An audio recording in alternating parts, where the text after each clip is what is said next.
हे हरे त्वं महादुष्टः कपटी विश्वमोहनः परोत्साहं न सहसे मायावी मलिनाशयः।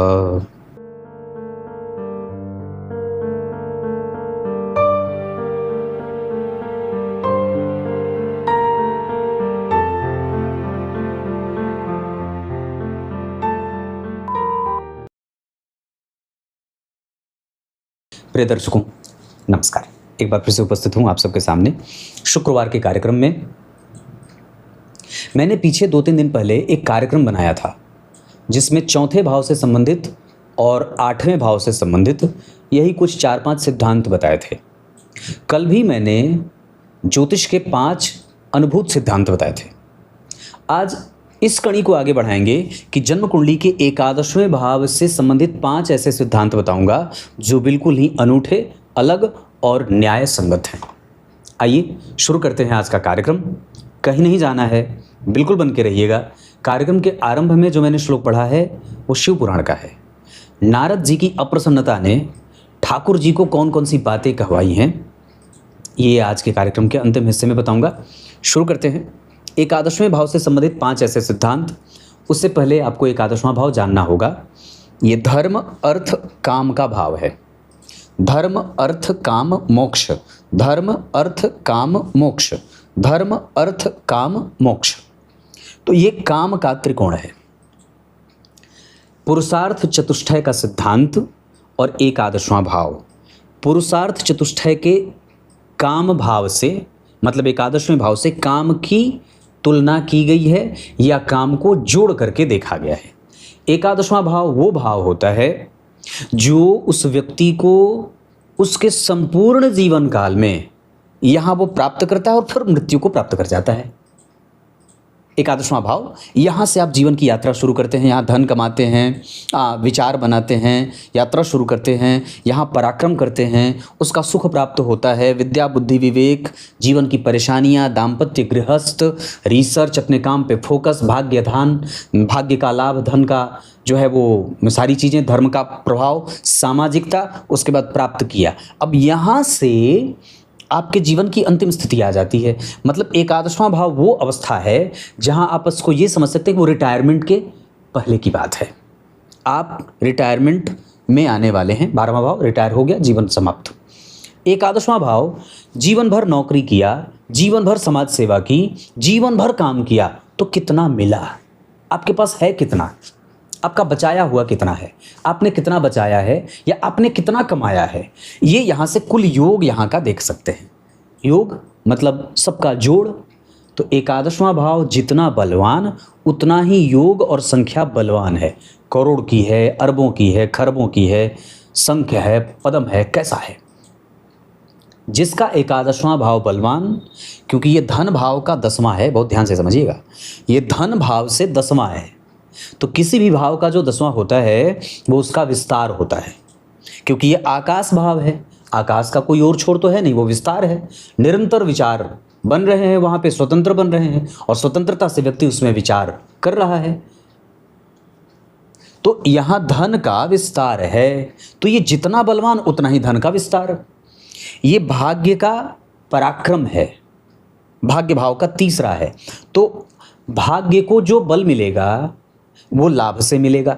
अगर 11वें भाव में भाग्य भाव के स्वामी 11वें भाव में बैठे तो ये एक तरीके से बलवान भी बनाते हैं और कुछ कमजोरी भी बनाते हैं, क्योंकि भाग्य की चिंता भी देते हैं। लेकिन अगर 11वें भाव में कोई पापक ग्रह बैठा है तो ये भाग्य के भाव की अभिवृद्धि करता है। जरा ध्यान से देखें तो ये 5म भाव विद्या बुद्धि का होता है, विवेक का होता है, इसका पूरक है। मतलब जो आप धन कमा रहे हैं उसमें आपकी विद्या बुद्धि और आपके ज्ञान का स्पर्श भी है। ऐसा नहीं है कि आपने जो कमाया है वो बिना विद्या बुद्धि के ऐसे ही कमा लिया है। मतलब व्यक्ति ने जो कमाया है उसमें उसकी विद्या और बुद्धि की कितनी उपयोगिता उसने सिद्ध की है या कितना उसने उसमें इस्तेमाल किया है, ये भी 11वें भाव से देखा जाता है। ये लग्न का 11वां है, मतलब आपके व्यक्तित्व का लाभ आपको कितना मिला है, आपका जो शरीर है, आपकी जो आयु है, आपका जो स्वास्थ्य है, आपका जो चिंतन है, आपका जो व्यवहार है, उसने आपके जीवन में प्राप्त करने में कितनी उपयोगिता सिद्ध की है, ये एकादशवां भाव है। ये सप्तम भाव का 5वां है। सप्तम आपका दिनचर्या, आप जहाँ से सुबह जागते हैं, और इसका यश आपको कितना मिला। जिस काम के लिए आप जग रहे हैं उसका यश आपको मिला कि नहीं मिला। जिस यात्रा की आप शुरुआत कर रहे हैं उसका यश यहाँ से मिलता है। तो सप्तम भाव का 5वां होने के कारण ये व्यक्ति की दिनचर्या का प्रतिफल है। आप सुबह उठे, अपना दैनिक कृत्य किया, उसके बाद ऑफिस गए, तो क्या मिला, वो एकादशवां भाव दर्शाता है। क्लियर है। यहां से एकादशवें भाव का परिचय मैंने आपको दे दिया। अब एक एक करके 5 सिद्धांतों से आपका परिचय करा देता हूं। सबसे पहला जो बेसिक है कि एकादशवें भाव में अगर शुभग्रह बैठे हों या शुभग्रह देख रहे हों, मतलब इस पे अगर शुभग्रह बैठे हों, गुरु, शुक्र, बुध और चंद्रमा, या यहाँ से इनके ऊपर दृष्टि जाती हो, तो व्यक्ति शुभ कार्य करके, संतुलित कार्य करके धन कमाएगा। ये उसके जीवन की नेचर की प्रकृति हो जाएगी, ऐसी वो कुंडली उसकी ऐसी बनाएगी। अगर यहाँ पापक ग्रह बैठेंगे तो वो कुछ निंदित या कुछ समझौतावादी होकर के, कुछ अन्यायपूर्ण तरीके से भी धन कमाएगा। हो सकता है वो प्रैक्टिकल बिहेवियर के साथ धन कमाए, या अगर पापक ग्रह की दृष्टि है तो वो धन कमाने के लिए कुछ दिमाग भी लगाएगा, कुछ घालमाल भी करेगा। अब समझ गए होंगे मेरी बात। लेकिन अगर वहाँ दोनों ही बैठे हों, मतलब पापक ग्रह भी देख रहे हैं, शुभ ग्रह भी देख रहे हैं, तो उसके जीवन में जो उसने प्राप्त किया है या वो जो प्राप्त करने वाला है, वो दोनों ही तरीके से धन प्राप्त करेगा। एक अपनी बेसिक आमदनी भी, और इधर से भी दिमाग लगाएगा। वो सरकारी नौकरी भी कर रहा है और खुद का व्यापार भी चला रहा है। इधर से वो शेयर बाजार में भी पैसे कमा रहा है, इधर से सूद परवेश से भी पैसे कमा रहा है, इधर से उसको सरकारी नौकरी से भी पैसे आ रहे हैं, बिजली मतलब बिजनेस से आ रहा है, और यहाँ से भी आ रहा है। मतलब अगर दोनों बैठे हैं तो दोनों ही क्षेत्र खुले हैं। या ये कह सकते हैं कि एकादशवें भाव पे जब बहुत सारे ग्रहों का प्रभाव होगा तो वो मल्टीपल सेक्टर से धन कमाएगा। बस सीधी बात है, बहुत ज़्यादा इसमें जोर जबरदस्ती वाली बात नहीं है, नहीं तो आप कंफ्यूज हो जाएंगे। अब मैं दूसरे सिद्धांत से आपका परिचय करा देता हूँ। अगर लाभ भाव में, दूसरा सिद्धांत, अगर लाभ भाव में शुभग्रह बैठे हैं तो अपनी दशा काल में धन लाभ अवश्य कराते हैं। अगर एकादशवें भाव में पापक ग्रह बैठे हैं तो अपनी दशा काल में वो कई बार हानि के साथ लाभ कराते हैं अपनी दशा में। मतलब शनि स्वग्रही हैं तो थोड़ा हानि भी कराएंगे पर लाभ भी मिल जाएगा। अब दूसरा, अगर लाभ भाव के स्वामी धन भाव में, लग्न भाव में, चतुर्थ भाव में, पंचम भाव में, सप्तम स्थान में और नवम स्थान में बैठे हैं और साथ ही साथ दशम में, लाभ के अधिपति लग्न में, द्वितीय में, चतुर्थ में, पंचम में, सप्तम में, नवम में और दशम में, तो व्यक्ति निश्चित रूप से धन जोड़ने वाला या धन लाभ प्राप्त करने वाला होता है। ये दूसरा सिद्धांत है। अब तीसरा जो सिद्धांत है वो ये कहता है कि मान लीजिए धन भाव के स्वामी, ये हो गए धन भाव और ये लाभ भाव। अगर धन भाव और लाभ भाव के स्वामी आपस में मित्र हों या फिर लग्नेश के मित्र हों, जैसे मान लीजिए तुला लग्न की कुंडली बनती है, यहाँ 7 नंबर लिखा हो तो यहाँ 5 नंबर लिखेगा, यहाँ 6, यहाँ 7, यहाँ 8, तो लाभ भाव के स्वामी सूर्य हो गए और धन भाव के स्वामी मंगल हो गए। तो अगर लाभ और धन भाव के स्वामी दोनों आपस में मित्र हैं और दोनों लग्नेश से युत हैं या लग्नेश के साथ बैठे हैं या लग्नेश से दृष्ट हैं, मान लीजिए मैंने सूर्य और मंगल की बात की, यहीं पे शुक्र भी बैठे हों और यहीं सूर्य भी बैठ गए, मंगल भी बैठ गए और शुक्र भी बैठ गए, तो ये जातक के जीवन में बहुत बेहतरीन आमदनी देने वाले होते हैं। आप समझ रहे होंगे मैं जो कह रहा हूँ। अगर धन और लाभ के स्वामी परस्पर मित्र हों या तो इन्हीं भावों में बैठे हों या लग्नेश के साथ लग्न में बैठे हों तो ये अतिरिक्त आमदनी देने वाला हो जाता है।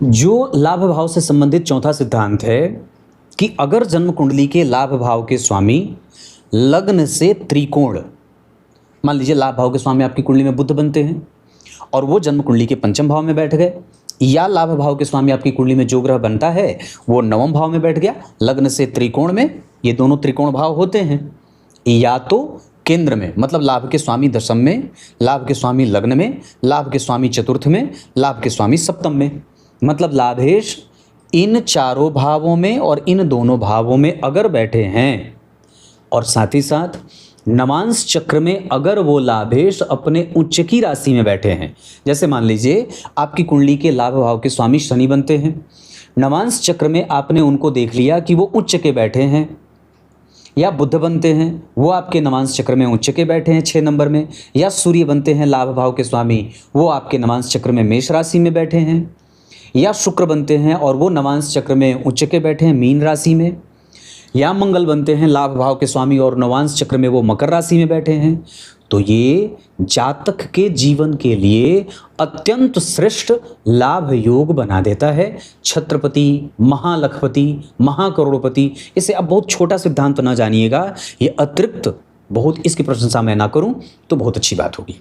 मतलब ये आपके लिए एक ऐसा सूचक हो जाता है कि व्यक्ति अपने जीवन में बहुत सारी संपत्ति जोड़ने वाला हो जाएगा। तो ये एकादशवें भाव से संबंधित चौथा सिद्धांत था। अब जो एकादशवें भाव से संबंधित पांचवा और अंतिम सिद्धांत है, बड़ा ध्यान से समझिएगा। अगर लाभ भाव के स्वामी दशम में बैठे हों या नवम भाव के स्वामी लाभ में बैठे हों, फिर से दोहराता हूँ, लाभ भाव के स्वामी दशम में बैठे हैं, भाग्य भाव के स्वामी लाभ में बैठे हैं, मतलब इन तीनों भावों का संबंध अगर किसी भी जातक की कुंडली में बन रहा है तो ये प्रचुरता से उस जातक को धन देने वाला होता है। बस इतना। मतलब कैसे? नवम भाव के स्वामी दशम में बैठ गए, दशम स्थान के स्वामी नवम में बैठ गए, नवम स्थान के स्वामी एकादशवें में बैठ गए, एकादशवें भाव के स्वामी नवम में बैठ गए, या एकादशवें भाव के स्वामी दशम में बैठ गए, तो ये श्रेष्ठ ही नहीं अत्यंत श्रेष्ठ धन देने वाला हो जाता है। आप इसको मल्टीपल कर दीजिए तो जितना होगा बहुत बढ़िया होगा। अब आइए आपके कार्यक्रम के आरंभ में जो मैंने श्लोक पढ़ा था उसका अर्थ बता देता हूँ। जब देवर्षि नारद को ये बात पता चलती है कि उनका मुख बंदर का सा है, जो शिव जी के दोनों गणों के द्वारा उन्हें बताया जाता है कि देवर्षि नारद जी आपका मुख बंदर सा है। भगवान नारायण ने आपको आपके शरीर में उनकी काया दे दी है, मतलब उन्होंने अपनी काया आपको दे दी है, लेकिन मुखड़ा बंदर का दे दिया है। इस बात को जांचने के लिए नारद जी जल में अपना प्रतिबिंब देखते हैं। अत्यंत कुपित होकर के वो तुरंत विष्णु लोक को जाते हैं। विष्णु लोक को जाने के बाद वो भगवान नारायण को बहुत सारी बातें और भद्दी बातें कहते हैं। तुम्हारा मुख मलिन है, तुम्हारा चरित्र मलिन है, मतलब बहुत सारी चीज़ें। आपको तो किसी का उत्कर्ष देखा नहीं जाता। साक्षात भगवान शिव ने आपको इतनी सारी शक्ति देकर के वो भी पश्चाताप करते होंगे कि मैंने नारायण को इतनी सारी शक्तियाँ क्यों दे दी। ऐसा नारद जी कहते हैं, विष्णु जी से कहते हैं। फिर क्या कहते हैं कि अगर कालकूट विष उत्पन्न होता और अगर भोले बाबा ने स्वीकार नहीं किया होता तो तुम तो उसी समय भस्म हो जाते, तुम तो उसी समय नष्ट हो जाते। नारद जी ने ऐसी ऐसी बात कह दी।